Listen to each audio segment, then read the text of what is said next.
An explosive power struggle has rocked the very foundations of the British monarchy, exposing a fierce ideological battle behind palace doors. In a calculated masterstroke of statecraft, Prince William has officially integrated Peter Phillips, the eldest grandson of the late Queen Elizabeth II, alongside his partner, Harriet Sperling, into a highly specialized operational framework designed to alleviate the crushing weight of royal duties. This unprecedented administrative maneuver, which established an ironclad boundary around sovereign authority, has left Queen Camilla in a deeply vulnerable and embarrassing position. The underlying message delivered by the Prince of Wales reverberated with absolute clarity. The House of Windsor demands representatives who serve out of an unyielding sense of constitutional duty, not extended family members attempting to exploit a modern crisis for personal proximity to the throne. This high-stakes institutional standoff was triggered by a singular, highly provocative proposal that threatened to plunge the entire apparatus into a full-blown constitutional emergency. Behind closed doors, an aggressive push was made to award Tom Parker Bowles, the non-royal son of Queen Camilla, an official and highly prestigious royal patronage. Within the machinery of the crown, such a role is far from a mere honorary title. It represents the absolute confidence of the sovereign, the formal validation of the queen consort, and a direct, unmediated bridge between the monarchy and the global public. For centuries, these sacred positions have been fiercely guarded, reserved exclusively for official working royals who carry the bloodline of the sovereign and remain directly answerable to the British state. Therefore, when urgent intelligence began circulating through the highest echelons of Whitehall and Kensington Palace that Queen Camilla was secretly engineering a plot to install her civilian son into one of these constitutional roles, it caused an immediate seismic shockwave. The response from the traditional heart of the family was swift and unyielding. Prince William and Princess Anne flatly refused to authorize the official paperwork required to ratify the appointment. This was no minor bureaucratic disagreement or a routine dispute over palace administration. It was an outright foundational rejection of Queen Camilla's controversial vision of a highly flexible, modernized monarchy. By drawing an immediate line in the sand, the Prince of Wales and the Princess Royal were not merely blocking a single piece of paper. They were forcing a profound, uncomfortable question upon the entire institution. Why was Queen Camilla so desperate to infiltrate her civilian son into the formal hierarchy of the crown at this precise moment in history? And what would it truly mean for the long-term survival of the House of Windsor if a prominent member of the Parker Bowles family was granted the symbolic authority and immense prestige of the British throne? To fully comprehend the sheer desperation driving this high-stakes palace maneuver, one must analyze the catastrophic personnel crisis that quietly decimated the royal roster over the modern era. This strategic attempt to embed Tom Parker Bowles into the inner sanctum of official state responsibilities was no random act of maternal pride. It was a meticulously timed response to a dangerous vacuum of power. Over the last several years, the number of active, high-profile working royals has shriveled to a critically unsustainable level. The self-imposed exile of Prince Harry and Meghan Markle to California completely severed the institution from its most dynamic younger ambassadors, while the absolute public banishment of Prince Andrew due to his radioactive personal scandals permanently stripped the family of another senior peer. Suddenly, an institution built on maximum public visibility was left deeply short-handed, facing an unprecedented operational deficit. Compounding this dangerous institutional vacuum is the poignant, deeply sensitive reality surrounding the health of King Charles III. At age 76, the sovereign is currently locked in a highly structured, medically mandated battle against cancer. His daily schedule is no longer dictated by the relentless, exhausting demands of the state, but is instead governed by a strict, non-negotiable protocol balancing essential medical rest with highly limited public appearances. Consequently, the massive, never-ending tide of national events, high-profile state dinners, and the formal representation of hundreds of vital charities has fallen squarely onto a rapidly dwindling handful of active shoulders. The mathematical reality simply no longer adds up. The sheer volume of existing royal patronages requires a constant, highly visible physical presence across the United Kingdom, and the current workload has been placing a crushing, unsustainable amount of pressure on the remaining members of the direct royal line. It was precisely within this volatile vacuum of power and physical exhaustion that Queen Camilla recognized a major strategic opportunity. Leveraging her unique position as the king's closest daily confidant and the de facto gatekeeper of his limited physical energy, she began quietly advancing a calculated narrative that the monarchy was in desperate, immediate need of external reinforcements. Behind closed doors, she began privately voicing deep anxieties regarding the long-term continuity of royal duties, suggesting that the current operational structure was placing an unfair, hazardous burden on the direct heir to the throne. In a series of highly confidential discussions with top-tier courtiers, she went so far as to openly question whether Prince William and Princess Anne possessed the physical capacity to sustain this relentless public pace alone, without eventually collapsing under the immense strain. She aggressively argued that this modern emergency required a radical, unprecedented flexibility rather than a rigid adherence to outdated historic rules. This was the exact moment she introduced her ultimate solution, Tom Parker Bowles. Born in 1974, Tom has spent his entire adult life completely decoupled from the royal apparatus, carving out a highly successful, independent career as a prominent culinary writer, critic, and author. He's a sophisticated media personality, thoroughly comfortable operating within the intense glare of the public eye, and he commands a vast network of highly influential allies across the global journalistic and culinary industries. From Camilla's distinct personal perspective, her son represented the perfect plug-and-play antidote to the palace's severe manpower crisis.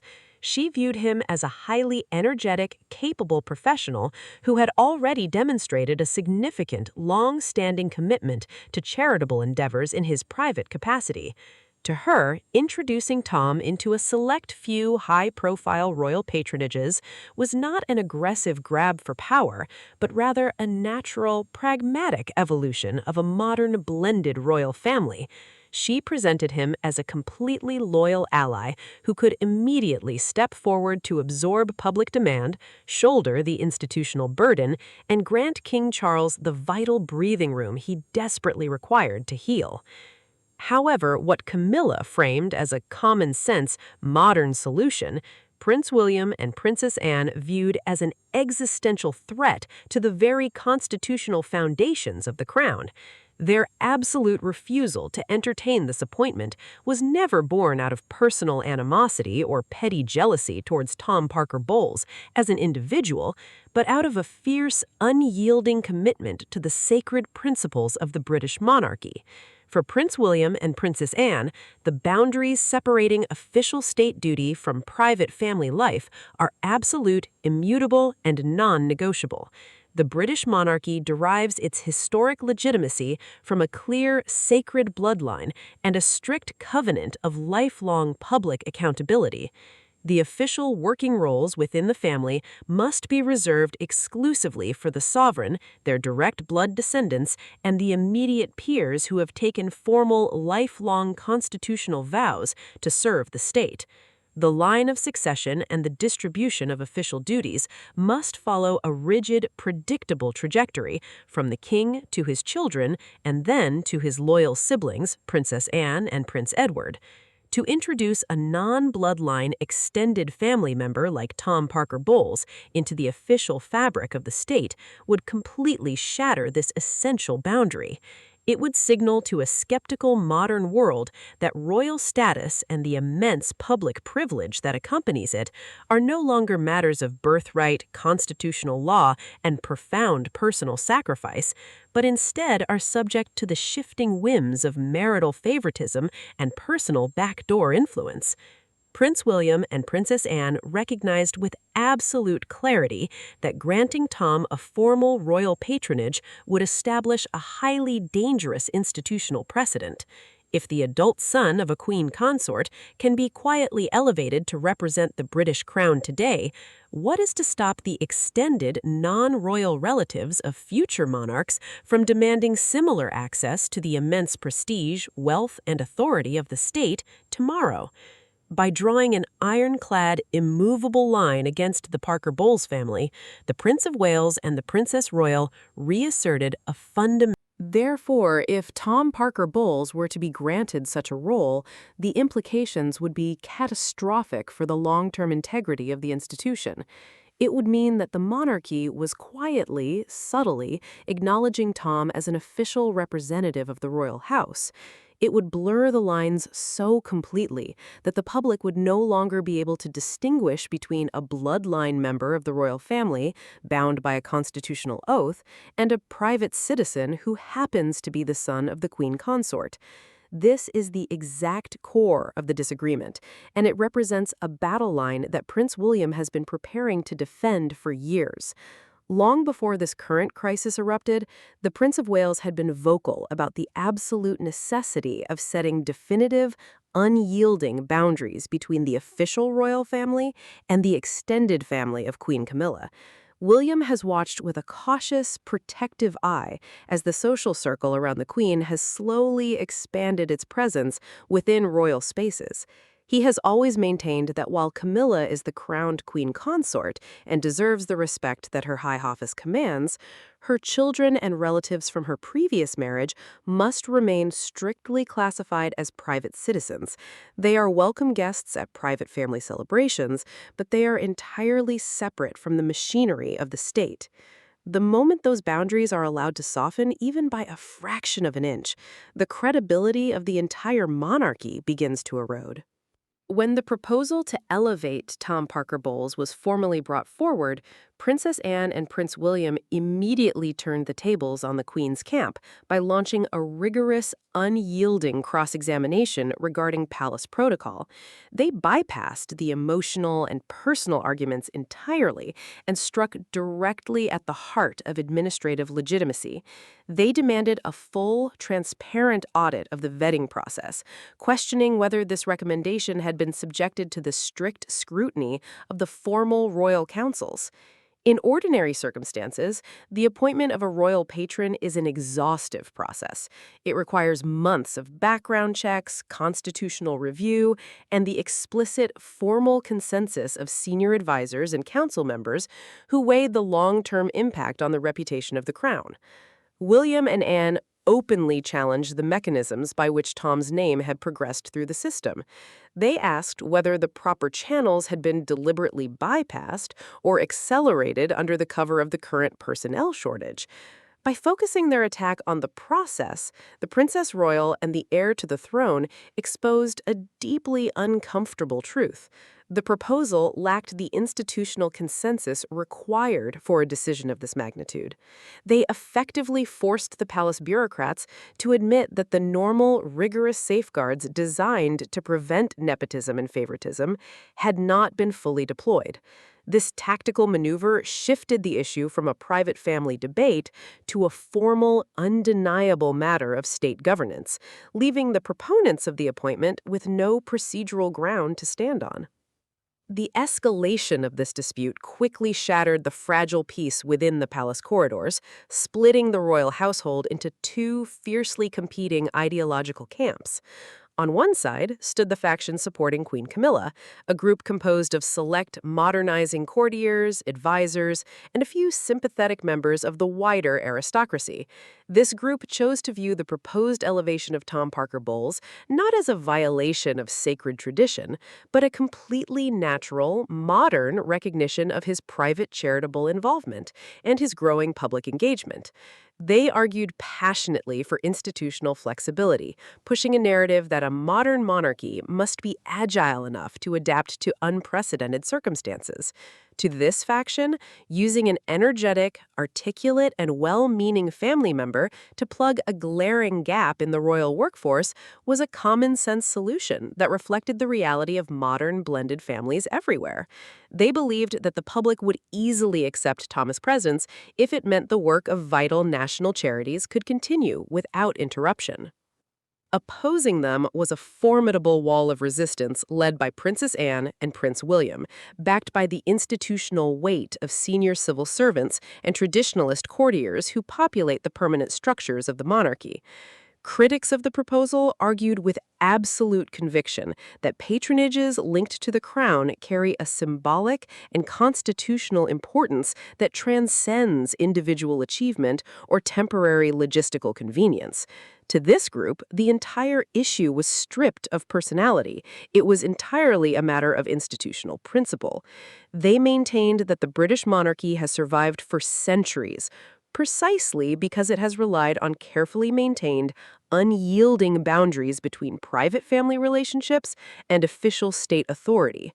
The moment those boundaries appear blurred, even slightly, the entire structure is vulnerable to accusations of favoritism and nepotism, which can fatally undermine public confidence in the integrity of the crown.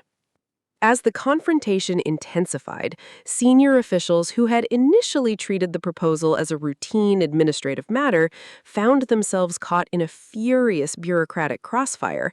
The moment Princess Anne lent her immense institutional weight to the debate, the tone changed from a quiet policy discussion to an outright battle over the future direction of the monarchy. For decades, the Princess Royal has cultivated an unrivaled reputation as the most disciplined, relentless defender of protocol within the House of Windsor.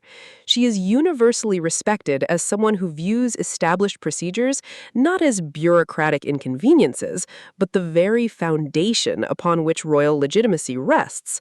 Her sharp intervention immediately transformed the conversation, forcing advisors to debate not just the suitability of Tom Parker Bowles, but the very mechanisms through which the monarchy evaluates its representatives.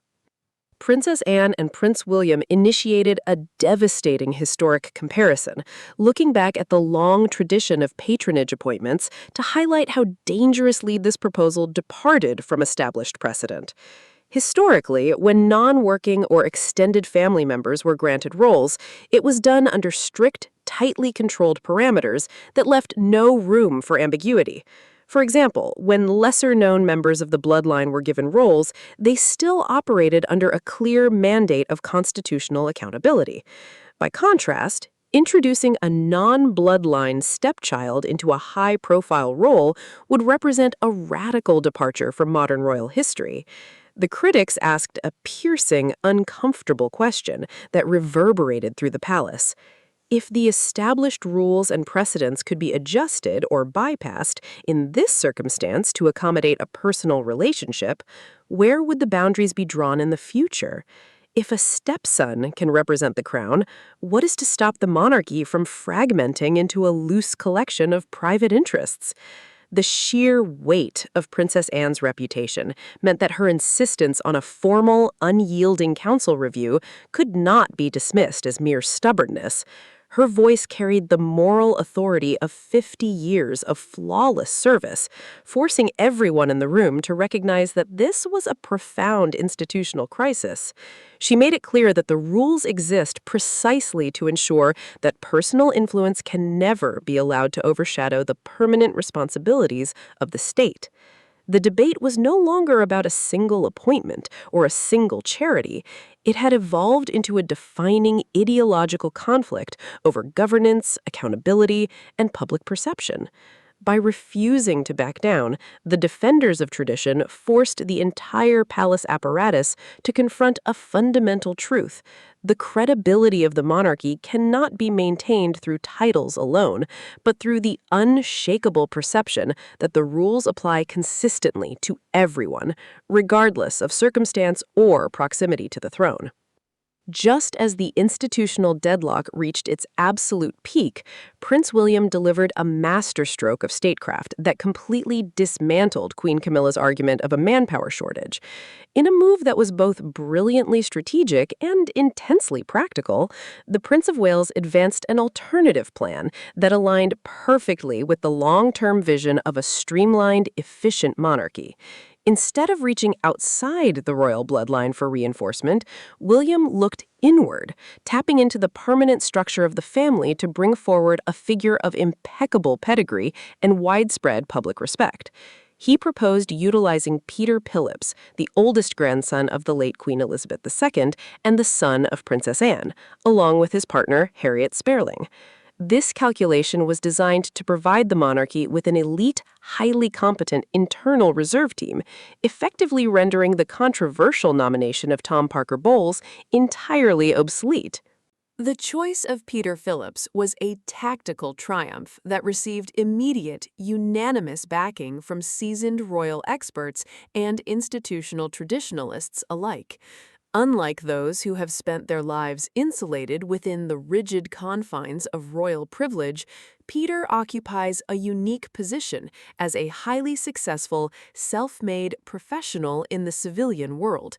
He has accumulated over 20 years of elite corporate experience, mastering the complexities of business management, corporate marketing, and large-scale sports entertainment through prominent roles at Jaguar, Williams Formula One, and as the managing director of SEL UK. This formidable background in commercial administration is of immense value to modern charities, which increasingly need to optimize their resources and operate with the efficiency of modern enterprises. Raised by Princess Anne to be completely self-reliant, Peter has never held a formal royal title, yet he has consistently topped the charts as a reliable, dignified representative of the family name. Furthermore, his deep, lifelong friendship with Prince William means he has long functioned as a trusted intermediary and a pillar of emotional support for the heir to the throne, making him the ultimate ironclad choice for an internal reinforcement role. The brilliance of William's strategy was magnified exponentially by the inclusion of Harriet Sperling, whose professional background offered the perfect complement to the family's existing charitable commitments. As a highly dedicated pediatric nurse, Harriet possesses a wealth of frontline medical expertise and real-world clinical experience that is incredibly rare within royal circles. For years, the cornerstone of the Princess of Wales's public legacy has been her groundbreaking work with the Royal Foundation Centre for Early Childhood, focusing intensely on early childhood development and pediatric mental health. With Catherine currently forced to maintain a delicate balance between her ongoing health recovery and her constitutional duties, the palace was facing a critical void in its most vital public sector. Harriet's immediate willingness to step forward and volunteer her medical insights created an elegant, seamless bridge, allowing these crucial national health campaigns to sustain their momentum without placing an unsustainable, dangerous burden on the recovering Princess of Wales. By deploying this dynamic couple, Prince William and Princess Anne effectively introduced a revolutionary new operational blueprint known as the Associate Royals model. Under this sophisticated framework, Peter and Harriet do not receive a single penny from the public purse, nor do they assume formal aristocratic titles that could trigger political controversy or increase the financial burden on British taxpayers. Instead, they operate as elite, specialized ambassadors, donating their professional skills to specific, high-priority campaigns.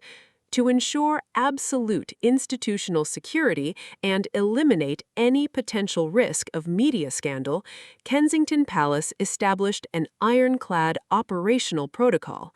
Every single public appearance, statement, or charitable interaction undertaken by the couple must be vetted and approved in advance by William's personal press office, ensuring total alignment with the core messaging of the monarchy. Furthermore, a strict boundary between public service and private enterprise was established. When Peter operates in his corporate capacity, he is legally barred from utilizing any royal branding, and when the couple performs charitable duties, they do so strictly as volunteering family members, maintaining a controlled frequency of appearance to preserve the unique value of the royal seal. This comprehensive counter-strategy proved to be a devastating checkmate against the proposal to elevate the Parker-Bowles family.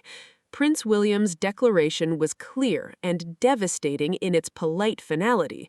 The House of Windsor was in need of high-caliber operational support to execute its tasks, not permanent structural replacements to occupy its sacred offices. By presenting a flawless, bloodline-backed solution that cost the public nothing and required no constitutional rule bending, William and Anne left Queen Camilla and Tom Parker Bowles in an incredibly awkward and untenable position. The argument that the monarchy had no choice but to rely on non-bloodline relatives was utterly demolished in a single afternoon.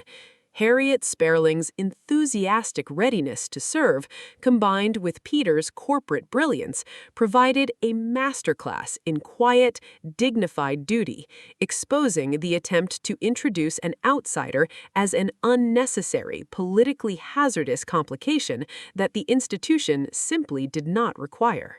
The ultimate resolution of this high-stakes palace standoff came with a quiet, devastating finality that re-established the traditional hierarchy within the House of Windsor. Faced with the unyielding, united front of Prince William and Princess Anne, and confronted by a flawless, bloodline-backed alternative that completely neutralized the argument of a manpower shortage, the proposal to elevate Tom Parker Bowles collapsed under its own weight. Realizing that any further attempt to push the appointment through would trigger a formal, public constitutional debate within the royal councils, Queen Camilla chose to withdraw the recommendation entirely. She directly departed from the negotiations, signaling an immediate end to the institutional push. The highly controversial bid to grant her son an official piece of the royal apparatus was permanently canceled, leaving the traditional boundaries of the monarchy completely intact. This decisive outcome was met with immense satisfaction by King Charles III, who watched the resolution of the crisis with a profound sense of relief. For the king, who has spent his entire reign balancing the delicate dynamics of a blended family against the rigorous demands of his historical office, William and Anne's counter-strategy provided the perfect constitutional exit ramp. Charles was particularly gratified by the deeper integration of Peter Phillips and Harriet Sperling into the family's voluntary support network. He viewed their willing, uncompensated commitment to the crown as a powerful sign of intergenerational unity and strength among the direct line of the royal house.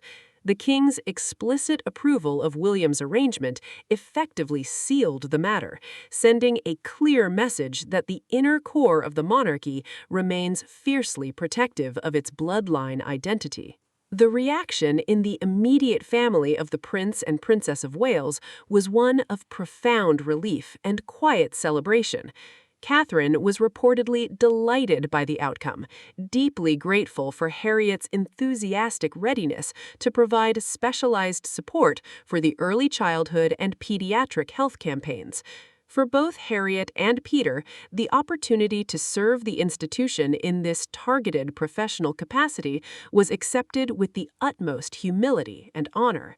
They expressed an absolute eagerness to contribute to the nation's charitable landscape, embodying a refreshing model of public service that seeks no aristocratic titles or public funding, but is driven entirely by a sense of familial solidarity and civic duty. Their smooth integration into the voluntary framework has already injected a wave of positive energy into the palace operations. Beyond the immediate relief of an averted crisis, the defeat of the Parker Bowles proposal offers a profound and enduring lesson about the nature of the British monarchy in the modern era. The fierce resistance mounted by Princess Anne and Prince William was never about a petty family grievance or personal animosity toward an individual citizen. It was a vital, necessary defense of constitutional integrity. By forcing a rigorous examination of protocol and demanding absolute transparency, the defenders of tradition reminded the entire nation that the credibility of the crown cannot be maintained through superficial modernizations or personal shortcuts. They reaffirmed the sacred trust between the monarchy and the public relies entirely on the unshakable perception that the rules of the state apply consistently, regardless of personal relationships or shifting family dynamics. Ultimately, this brief yet intense conflict has clarified the future trajectory of the House of Windsor as it navigates the complexities of the 21st century. It proved that while the monarchy must remain flexible enough to adapt to unprecedented logistical challenges, it cannot afford to sacrifice its core principles of bloodline accountability and institutional separation on the altar of temporary convenience. The definitive rejection of Queen Camilla's initiative has drawn an ironclad line in the sand that will govern the institution for generations to come. It serves as a permanent reminder that within this ancient house, while personal influence may occasionally crest and wave behind closed doors, the absolute demands of duty and tradition will always prevail.